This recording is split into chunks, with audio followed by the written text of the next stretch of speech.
जगन्नाथ चलतु सांग मैंने आज बनइबा बिना पेज नहीं घांट तरकारी जमतीक मेनली आपण मैंने जहाँ परिवा नहीं पारे मेन दरकार हूँ कखारू आलू तापर फाड़ बुट आ कला चना काबुल चना को लेकिन बतुरे देवे 2 घंटा भाया टे लुण देकी प्रेसर कुकर सीझेदेवे सब परिवा गुड़िक काटिकी टे अल्प टे तेल पकईकि भाजीदेवे भाजिला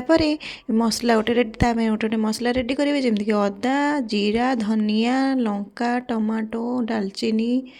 शुखिला लंका नहीं बाटिदेवे तापर से परिवार भाजीदेले भाजीदेला काढ़ीदेवे काढ़ला अल्प जी हिसाब से तेल नहीं कि टे पंचफुटण फुटेदेवे पंचफुटण फुटिला लंका गुंड टे पकईदेवे जेहेतु कलर भल देखा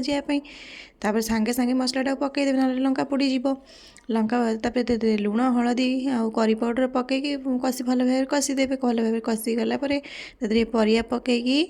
तापर भल भाव भाजीदेवे भाजी देकी डाली गुड़ सीझी डाली गुड़ को पकई भल भाव कषईदेवे 10-15 मिनट भाया